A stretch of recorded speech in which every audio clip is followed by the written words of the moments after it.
From the studios of Farm Journal Broadcast, this is U.S. Farm Report. Welcome to U.S. Farm Report. This weekend, I'm Tyne Morgan. Well, an Iowa State football win in 1895 spawned the mascot here. The Chicago Tribune wrote that Northwestern might as well have tried to play football with an Iowa Cyclone. And as they say, the rest is history. And this weekend, it's tradition along with a look at what's coming in the future that we're talking about on U.S. Farm Report this weekend. A state-of-the-art feed mill that's on the cusp of campus here at Iowa State. And I always use the example that if Iowa was a country, we'd be the fourth largest country in the world in terms of corn production, just to give a reference. It can be fully autonomous, but it's also the perfect tool for teaching and research. Growing the next generation of ag leaders and innovators. The people who make a difference in the world, who make an impact, are the people with that mindset to figure out how to innovate and how to change. How Iowa State is starting something that's also challenging innovation to serve agriculture across the state. A potential dock workers strike looms on the East Coast and the Gulf Coast ports. But what ag exports are the most at risk? It's a critical conversation right now at Harvest that we're having this weekend on College Roadshow. The 2024 U.S. Farm Report College Roadshow from Iowa State University is brought to you exclusively by Beck's. From farmers' first pass in the field to the final one at harvest, it's a game plan rooted in faith and belief. Beck's Hybrids is with you every turn because both on and off the field, we're all farmers at heart. See why at beckshybrids.com.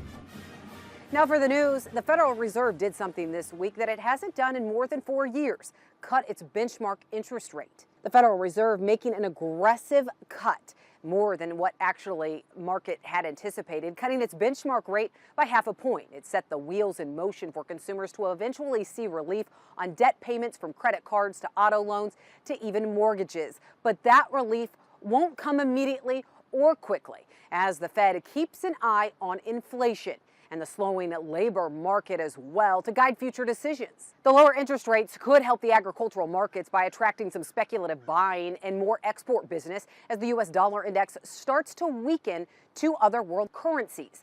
The rest of the world has kind of gotten ahead of the U.S. on rate cuts. EU's done a couple, Canada's done a couple, but that hasn't hurt us. The dollar's still been going down. So we don't want to underestimate the influence that has on U.S. exports for third currency buyers, you know, the Koreans and the Japanese and so forth. The Federal Reserve ended up hiking interest rates 11 times starting in March of 2022. The central bank's last increase was in July of 2023. Well, harvest is really starting to pick up pace as drier conditions push the crop to finish faster, and USDA releasing its latest crop progress report this week. The agency reporting 45% of the corn crop is now mature. That's 16 points ahead of last week and 7 points ahead of the 5-year average.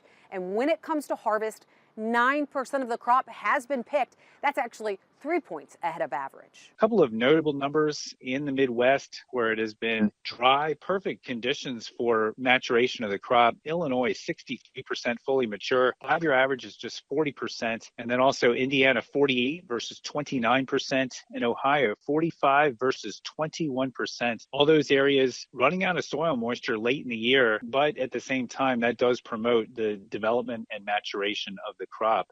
Soybeans, 44% of the crop is dropping leaves. That's 7% ahead of the 5-year average. And as for harvest, it's also running ahead of normal with 6% of the crop now in the bin, 3 points ahead of the average pace. And agronomists worry the recent stretch of dry weather is taking the top end off of yields in much of the Corn Belt. Unfortunately, when you think about seed size and how huge seed size is on impacting yields on soybeans, I'm pretty bummed out, I guess, that we had such a great start and couldn't finish it.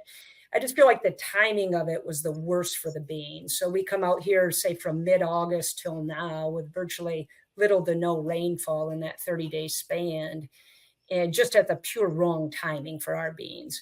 Bowers says the yields could swing 10 to 20 bushels based on water availability and ultimately the impact to seed size. You can hear more from Missy as part of this week's Unscripted podcast on Farm Journal's YouTube page. Well, a judge is dismissing a lawsuit that accused 3 of the big ag companies of fixing prices of seeds and crop protection chemicals, thereby causing farmers to have to pay more. Reuters reports the St. Louis-based district judge ruled farmers and other plaintiffs failed to present sufficient allegations that the companies had violated antitrust laws. The companies accused in the lawsuits that were filed in 2021 were Bayer, Corteva, and Syngenta, along with others. The judge also faulted the plaintiffs for advancing, quote, mere generalizations in their lawsuit. All the defendants have denied any wrongdoing.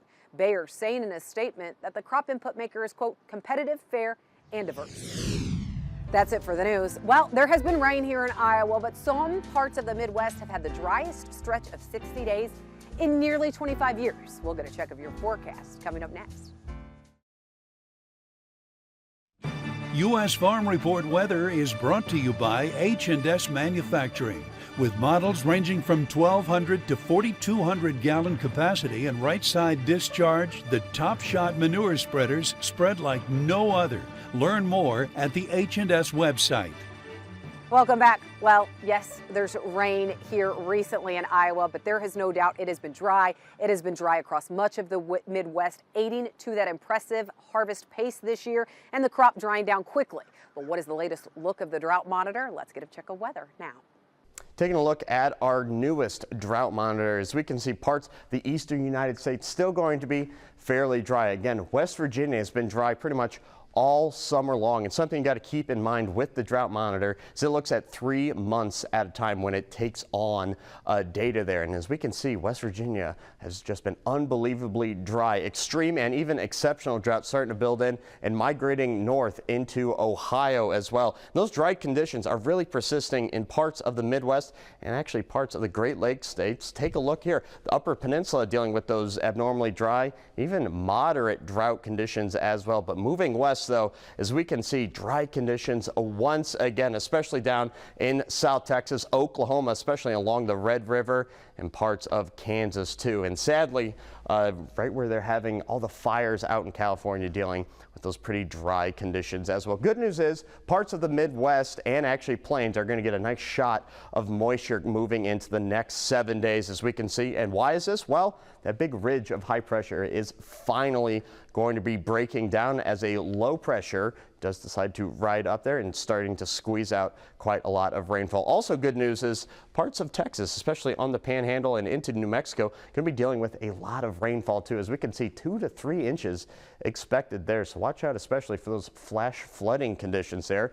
Here's our jet stream, and the whole reason why we're finally going to be seeing just a little bit of relief from these unbelievably dry conditions. Here's that ridge on Sunday, slowly but surely breaking down. We do have a little trough coming off of Canada that is going to be associated with that low pressure system, depositing a little bit of moisture for the Great Lakes states. But as we can see into next week, we can see another pattern starting to develop again.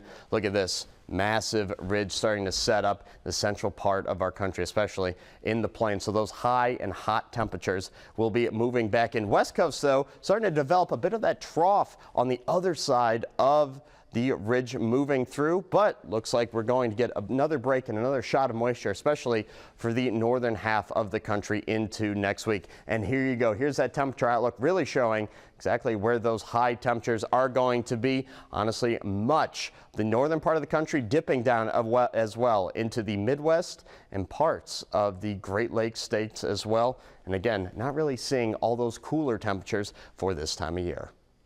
All right, well, that dry stretch of weather, is it impacting yields, and how much of a yield impact did it have specifically on soybeans? Plus, this dry weather could be having an impact on basis and low river levels. But what do you need to watch right now at harvest? It's our marketing discussion from right here at Iowa State University when we come back.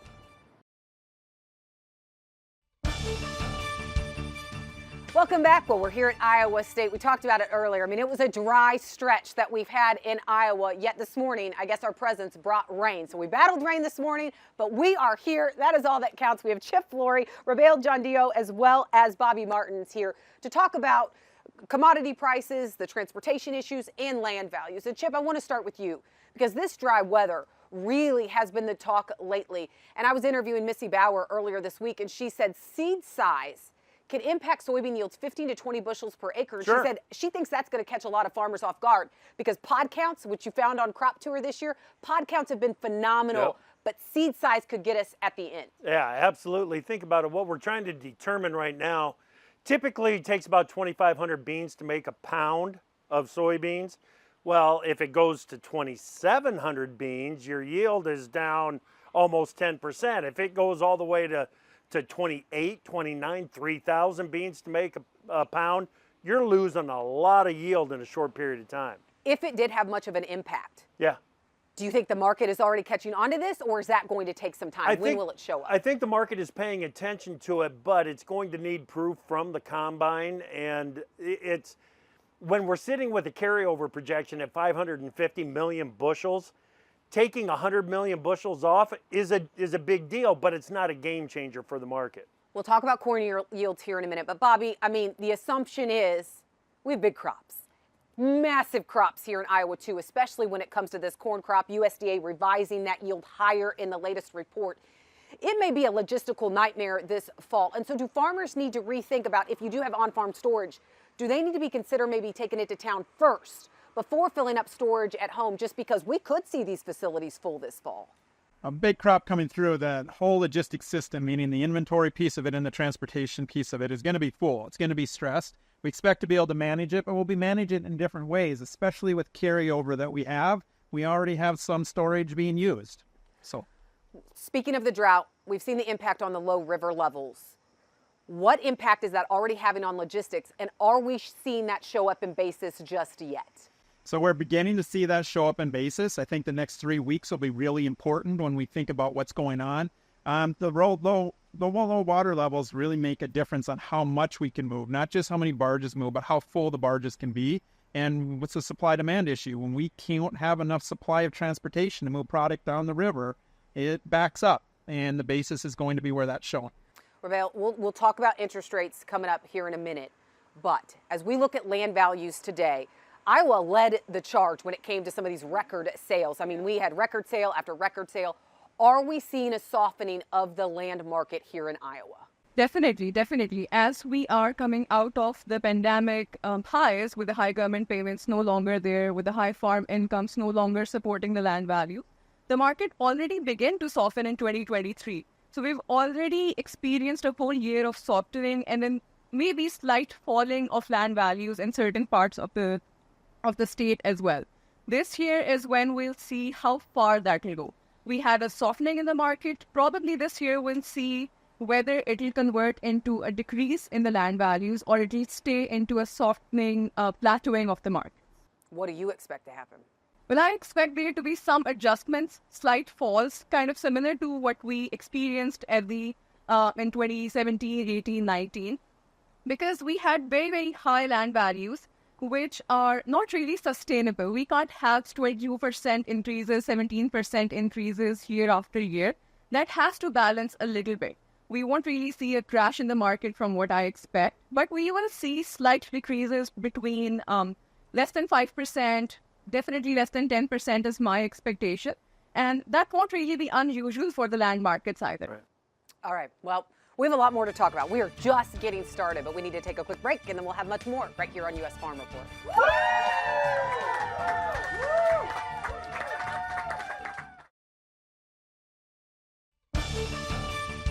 Welcome back to U.S. Farm Report this weekend. All right, we had a great marketing discussion. Chip, let's talk about this corn crop, because in speaking with Missy Bauer, we talked about the seed size impact. And she's saying even with the dry weather, she's still expecting a large crop. Maybe we took the top end off of it, but do you think since Crop Tour that the corn crop has gone backwards? Well, compared to what Pro Farmer put out at the end of Crop Tour at 181.1, I think that number still makes a lot of sense to me. But that's what, 2.2 bushels below where USDA had us in the September crop production report. I think there's a bit of a pullback in USDA's number, but I don't feel like there's any need to change that estimate from Pro Farmer at 181. We've been here before where we've had some logistical issues. Remember the rail strike a couple years ago, the potential of that. I mean, there's been some times when we've had these transportation issues, but do you think this is a typical fall year? I mean, will we see fall lows when we typically see fall lows? What are some things that farmers need to be paying attention to this year specifically? Yeah, we may see the seasonal lows come in on a fairly seasonal basis, but it is not a typical fall. We've got a lot of bushels to move, like Bobby was talking about. We've got the bottleneck at the Mississippi River for the second year in a row. This is an issue that we need to deal with, and unfortunately, we tried to deal with it this morning, you know, with all the rain, but we need a whole lot more rain. And consistency in that river level. That's what's really missing. We had the highest July crest ever on the Mississippi this year, and now we're dealing with low water in the fall. Yeah, who would have thought Right. a couple months ago this is where we would be? Well, another logistical headache and potential nightmare is a potential strike on the East Coast and the Gulf Coast. And it is something we're watching very closely. So as we see these labor negotiations take place, this potential strike that may occur, what ag commodity could be impacted the most if we do see these longshoremen go on strike? One thing that matters to us here is, meat products would be exported out of the country. So the longshoreman strike is primarily going to influence anything that's moving on container. So that's a lot of agricultural products that are moving on container. But that means that it's going to impact corn and beans, the commodity movements of corn and beans, bulk commodity movements less. Okay, so processed meat is going to have the biggest impact. Between corn and beans, I know you said both of them could be impacted. What do you think is impacted more? More by the strike would be beans, but these are marginal amounts that they're going to be impacted. A lot of what we're moving out is not going to be impacted on the vessel movements, the bulk vessel movements, too much by the strike. So if we do have this strike take place, how do these backlogs show up, like here in the middle of the Midwest? Yeah, well, it shows up in basis once again. We have backlogs. We can't move product out of the country. Anything that we're trying to export shows up as a basis adjustment versus where we would be. And that starts at the river, but that moves through the whole country, and it moves us out of export market potential because we're out of the money. We're out of the global markets, and that's a challenge. Ravel, the Fed doing what we expected them to do this week, and that is cut interest rates, a pretty bold cut. They signal that more cuts could be on the way. But as we see the interest rates and these lower interest rates already impact things like home buying and things like that, in the land market, are we seeing these lower interest rates spur any buying at this point? So interest rates do not really impact the land markets in a month or 2 months. There's a slight lag for that happening. It takes a couple of years for the interest rates hikes or decreases to be fully capitalized in land values. And we had quite high interest rates and very aggressive hikes the past couple of years, and all of those are still reflecting the slowing markets when it comes to farmland in Iowa. And similarly, when we have this decrease, although it's quite a bold and aggressive decrease, it will take some time to be fully absorbed by the land market. In the next year, I expect that this will definitely put a downward pressure. But as long as there is not other downward pressure from other factors like the commodity prices, input costs, all of the things that go into the farm income, this alone will not be enough to raise the land prices just yet. Well, I really appreciate all of you braving the weather and let up now, but braving the rain, coming out and joining us, and all the students too. Thank you so much. All right, we need to take a quick break, and then we'll have much more right here on U.S. Farm Report.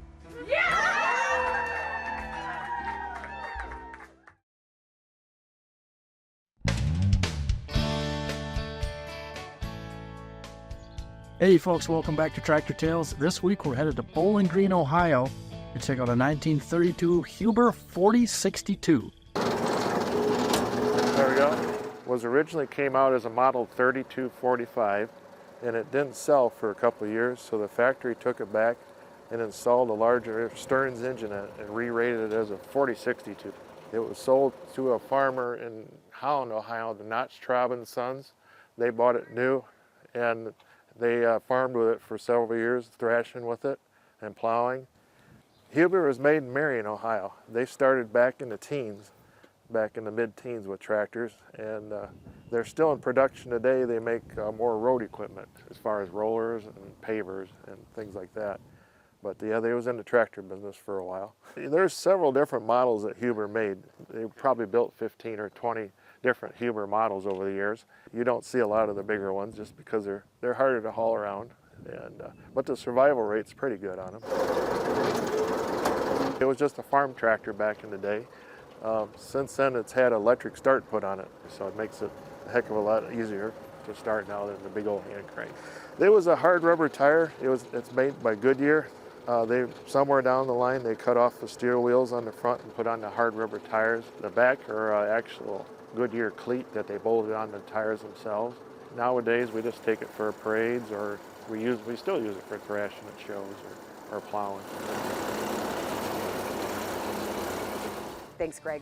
Well, when we come back, Iowa is home to the largest network of feed and grain facilities in the entire country. So it only makes sense Iowa State would take the lead in training the future workforce. But the technology and automation is a state-of-the-art facility that you really have to see. We'll give you a tour as our U.S. Farm Report Beck's College Roadshow continues after the break. You're watching U.S. Farm Report. Trusted, timely, tradition.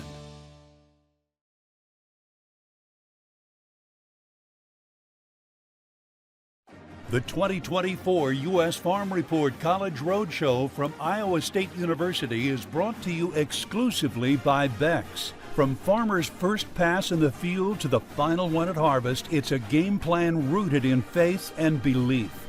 Beck's Hybrids is with you every turn because both on and off the field, we're all farmers at heart. See why at beckshybrids.com.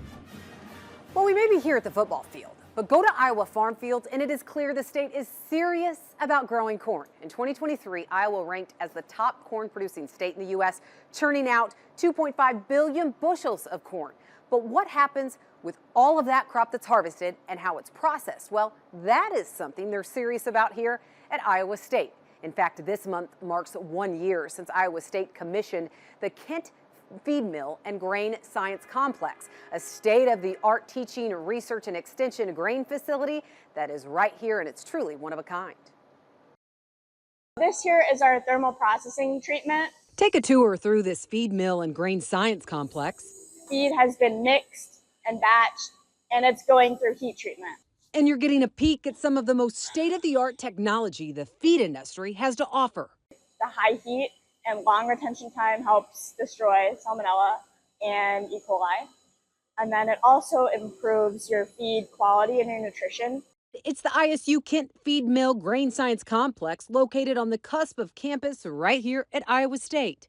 We need students aware and interested in career opportunities in the larger feed and grain industry. That is really what has driven this project and drives what we do here. Valued at $35 million, it started as an idea in 2015. And 9 years later, it's grown into this, a fully automated system that's also powered by students. When you add it all up, we have somewhere around 3,000 input-output points. That means all of those sensors that are controlling a gate, a motor, a valve, or they have a vibration sensor, temperature sensor, or bearing type sensor. That's all in this system. Walking in right here, I mean, this looks like other grain processing facilities that I've been in. What makes this different? Well, first of all, this is a live terminal. In other words, what the operators are doing in the operations room in the mill, I can see right here, but we can basically run the entire facility from this terminal. Prepare students what they would see when they step out in the industry. With a capacity to process 1,000 tons of grain per month, they're currently processing 200 tons per week. We're looking to get up to closer to 250 to hit that goal of 1,000 tons per month, but we're right on the edge of meeting capacity right now. Situated in central Iowa, this teaching facility is located in the middle of the largest concentration of food manufacturing capacity in the world. I always use the example that if Iowa was a country, we'd be the 4th largest country in the world in terms of corn production, just to give a reference.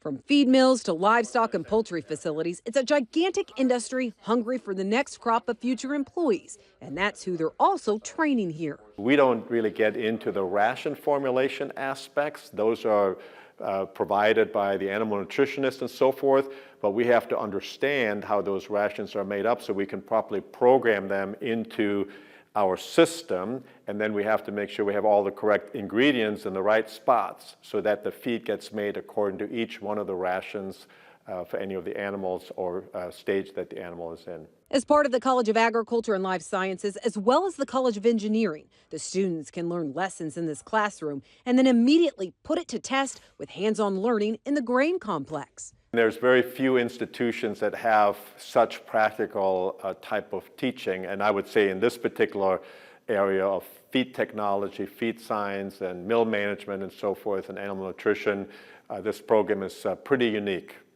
Lexi is a second-year master's student in agriculture engineering with a focus on food. I really enjoy cooking and food science, but on a larger scale. I think that was really neat with my engineering background. So I think those two really just fit well together. And then also hitting the future, you can just say, I designed that product or I made that product when it hits the shelf of the grocery store. After getting her bachelor's in chemical engineering, she got a taste for what they were doing here and decided that she wanted to change. In chemical engineering, I felt a little bit limited, so I wanted to go into agriculture and see what that was like. Even though I could have gone straight to industry after chemical engineering, I think it was a really great way for me to gain exposure to another industry and new processing techniques. That's what I was specifically interested in. From students who have no background in agriculture to those who knew it was a niche they wanted to pursue here at Iowa State, the state-of-the-art feed mill and grain complex is opening the door to new possibilities. Well, the teaching extends well beyond just Iowa State. The facility also hosts trade missions and grain buyers from really across the world. And if we're going to produce a record crop, well, then we better find even more demand. And that complex you just saw is helping with just that by allowing grain buyers and others to see the process firsthand. Well, when we come back, it's a glimpse around the globe next.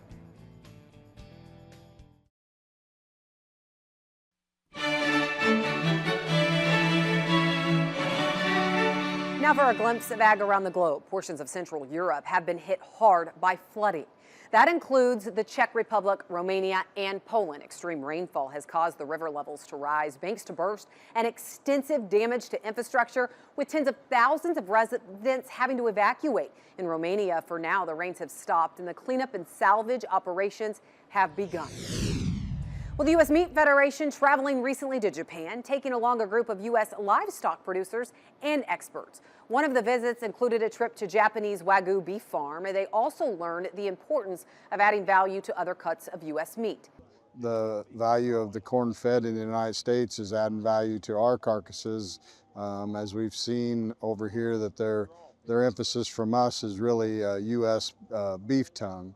And that's one thing I've learned. Corn fed also adds some value to the tongue for them for high quality. Well, participants getting a firsthand look at how important U.S. pork is to the country as well. One thing visitors heard a lot about is Japanese consumers' demand for quality, with pork overtaking seafood as the #1 protein eaten in Japan. Everything about this country is about quality. And so I guess I didn't really realize the extent to what quality means to the consumers here in Japan. But it's also very comforting that they view our product as a very high quality, probably the highest quality product around pork, that is, in the world. And so that's very comforting to me, being a pork producer. And Ruth says there are still opportunities to grow our business with Japan by listening to the customer even more and trying to accommodate them on the needs that they have. The U.S. House approving several bills regarding China recently. The bills passed would ban Chinese-made drones, including ones from company DJI, a dominant player in the global market. Another would limit China-linked biotech companies from having access to the U.S. market. And another bill would add the Ag Secretary to the U.S. Committee on Foreign Investment, which reviews the national security implications of foreign transactions. Some of the measures passed along party lines, with Republicans arguing the need to protect national security. Well, that's a look at ag around the world. Iowa is the largest pork-producing state in the U.S., and Prop 12 could be costing consumers, but it's now a focus in Washington. We'll have a look at Chip's Corner when we come back. Chip's Corner on U.S. Farm Report is brought to you by Research. Maximize your valuable fertilizer investment with Research, an exclusive low-dust humic granule from Helena. Welcome back. Chip's Corner this week. Because we have our College Roadshow from Iowa State, we had to bring in the alum. The Cyclones, baby. The Cyclones. You had some fans this morning for our live taping. Chip, let's talk about pork profitability right now, okay? Yeah, because our friend, economist Lee Scholes, better than last year, but still, he forecasts the 2023 to 2025 time period for that to be worse as far as pork profitability goes the 1997 to 1999, and we know the fallout. We know how brutal it was. I mean, It changed the industry. It's just ugly right now. Oh, it's terrible ugly right now. And the thing is, when you look at it from a production side, the vertical integration that has taken place in the hog industry has taken a lot of the market variability out of the production side of things too. So we keep producing the pork and keep sending the pork into the market. Okay, if that wasn't challenging enough, now you have regulations and some ballot initiatives that have come in and really shaken up the pork industry, especially in California. Yeah, that's exactly right. Prop 12 coming out of California, it put some rules and regulations and raised costs of producing these pigs across the rest of the country if we're going to participate in the California pork market. Now, National Pork Producers Council has been working on it. They've been working with members of Congress to get it written into the Farm Bill. It's in the House version of the bill, but it's not yet in that Senate version of the bill. At least that's what we think. We learned that from Dwayne earlier this week on AgriTalk. The downfall is none of us have seen any language coming from, the Senate side. We do know that Senator Boozman has got that in his bullet point issue. We haven't seen the language, whether it mirrors what is in the House, but we hope that we get something coming out of the Senate side with that to come along with it, because that would really help if we get things passed and we get it to conference, that if we can get it in both sides of that bill, that maybe there's a fix. I know we're very appreciative of Secretary Vilsack. He's made the comment numerous times, if we don't take this issue seriously, we're going to have chaos in the marketplace. It just happens to be that us in the pork industry are the first to face this kind of retaliation. All right, Chip, that is so interesting. Yeah. So then what path does NPPC take now? I mean, you're going the legislative route. Looks like more chances in the House than it is the Senate. By the way, similar story on the Farm Bill, right? Haven't seen anything out of the Senate for the Farm Bill. But what do they think is the best chance to get this Prop 12 addressed? It's going to have to be attached to the Farm Bill. Like Dwayne said, there's not going to be a standalone fix.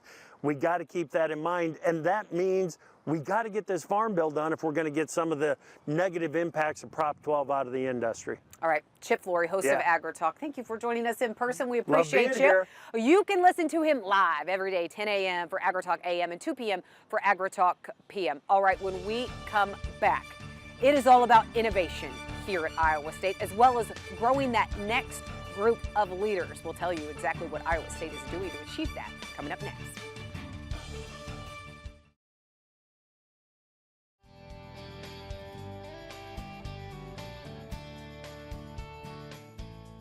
Well, Iowa State is home to state-of-the-art innovation, and you got a taste for that with the feed, mill, and grain complex that we showed you earlier in the show.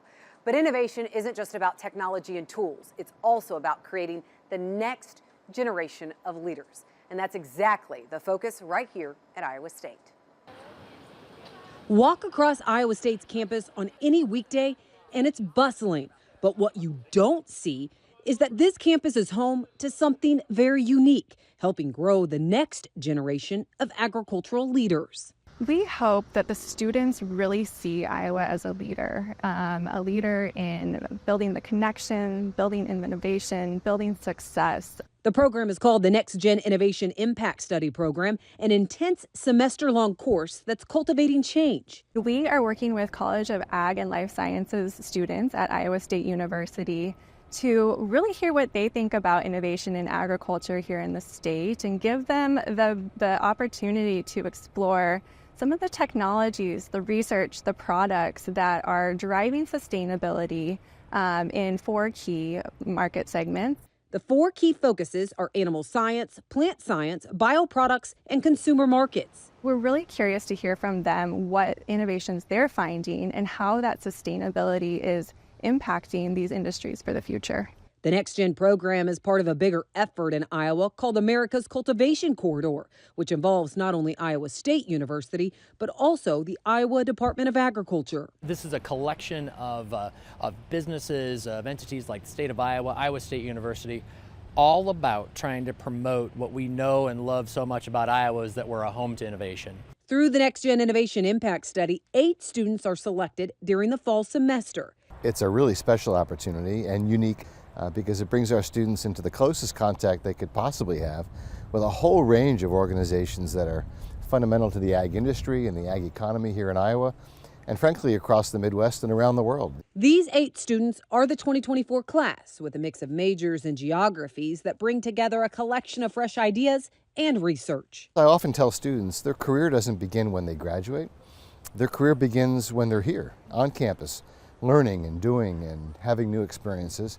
And the 8 students who are lucky enough to have this internship this semester have been put in an extraordinary location where they can learn from experts. They can see the world with new eyes. One of those students is Megan Clark, a junior majoring in ag communications and international agriculture. I'm a part of the animal health sector, so I have an interest in animal science, studying it as a minor. So it's been really interesting just to have the chance to learn more about vaccines that are coming out, different innovations from like big animal health companies, whether you have your Mercks or Landcos, that sort of thing. With a required 10 hours of work and research each week, it's more like a part-time job than a class. But the experience and exposure they're gleaning extends well beyond the classroom. Being an agricultural communication student, I've done a lot about sharing the word and sharing the story of agriculture, but I really want to be on the forefront of learning more about the innovations as a whole and then using my experiences as an agricultural communication student to share my findings out with everyone else. The focus may be on sustainability, but with such a broad focus, it actually gives the students freedom to explore. To take it and to put it in some context, I think, is what is important. And that's what these kind of individual projects do, is you say, go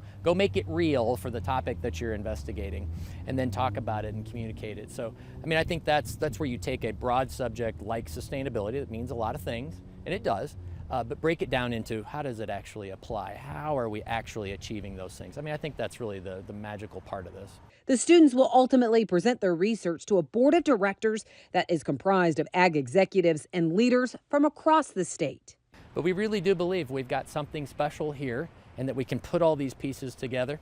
And obviously, in the end, everybody wins because that innovation that we know is part and parcel of food and agriculture supply chain, it's happening every single day. And boy, about the time you figure out the lay of the land, something changes again.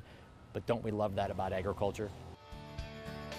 Well, the NextGen Innovation Impact Study program is also sponsored by Midwest Dairy and the Start Something College of Agriculture and Life Sciences. And we're uncovering how the Start Something program is making quite the splash across Iowa. We'll tell you how next.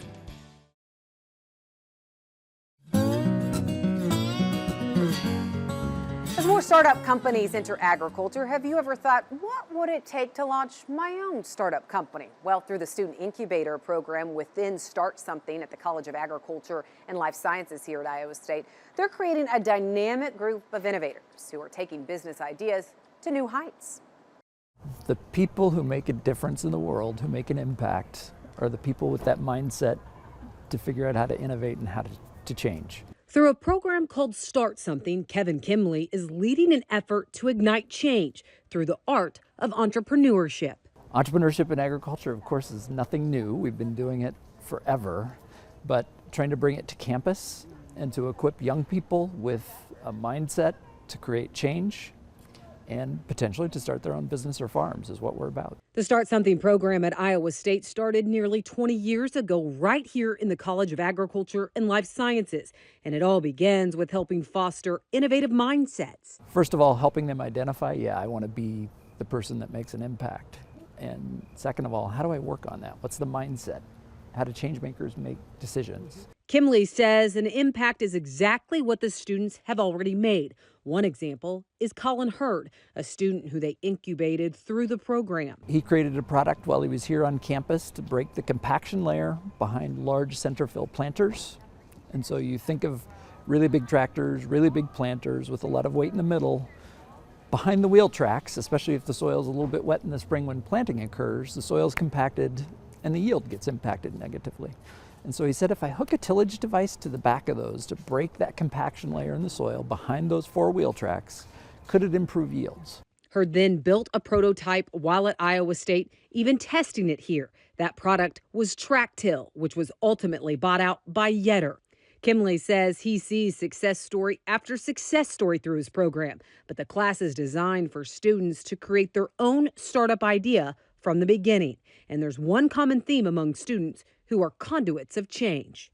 I think it's the action orientation of entrepreneurship, which is easy to say, but it's harder to do. Because we're all wired a little bit differently from a personality perspective, but those young people and others who are willing to take concrete steps to make new things happen in the world, they have that action orientation. That's part of what jumps out. This semester, his Start Something class will generate 47 new ideas, all while also exploring entrepreneurship around Iowa. And he hopes those students ultimately go on to do big things for Iowa agriculture. Well, that does it for U.S. Farm Report from Cyclone Country here in Ames. It's been an absolute pleasure to be at Ames at Iowa State University. We're off to Kansas State University next weekend as we continue our U.S. Farm Report Beck's College Roadshow. And we hope you join us as we work to build on our tradition. Have a great weekend, everyone. Happy birthday to you. Happy birthday to you. Happy birthday, dear Tyne. U.S. Farm Report is produced and distributed by Farm Journal Broadcast.